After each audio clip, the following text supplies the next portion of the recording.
பெரும் திரளான மக்கள் எல்லா ஊர்களிலிருந்தும் அவரிடம் கூடி வந்தபோது அவர் உவமை வாயிலாக கூறியது: விதைப்பவர் ஒருவர் விதைக்கச் சென்றார். அவர் விதைத்த போது சில விதைகள் வழியோரம் விழுந்து மிதிப்பட்டன. வானத்து பறவைகள் வந்து அவற்றை விழுங்கிவிட்டன. வேறு சில விதைகள் பாறை மீது விழுந்தன.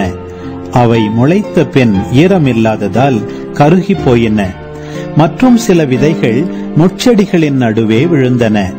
கூடவே வளர்ந்த முட்செடிகள் அவற்றை நெருக்கிவிட்டன. இன்னும் சில விதைகளோ நல்ல நிலத்தில் விழுந்தன. அவை வளர்ந்து 100 மடங்கு எல்லாம் உவமைகள் வாயிலாகவே கூறப்படுகின்றன.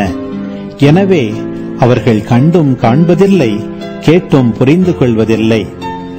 இந்த உவமையின் பொருள் இதுவே: விதை இறைவார்த்தை. வழியோரம் விழுந்த விதைகள் அவ்வார்த்தைகளை கேட்பவர்களுள் சிலரை குறிக்கும். அவர்கள் நம்பி மீட்பு பெறாதவாறு அலகை வந்து அவ்வார்த்தையை அவர்கள் உள்ளத்திலிருந்து எடுத்து விடுகிறது. பாறை மீது விழுந்த விதைகள் அவ்வார்த்தையை கேட்கும் போது அதை மகிழ்ச்சியோடு ஏற்றுக்கொள்பவர்களை குறிக்கும். ஆனால் அவர்கள் வேறற்றவர்கள். சிறிது காலமே அவ்வார்த்தையை நம்புவார்கள்.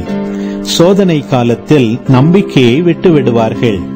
முச்செடிகளுக்குள் விழுந்த விதைகள் வார்த்தையை கேட்டும் கவலை, செல்வம், வாழ்வில் வரும் இன்பங்கள் போன்றவற்றால் நெருக்கப்பட்டு முதிர்ச்சி அடையாதிருப்பவர்களை குறிக்கும்.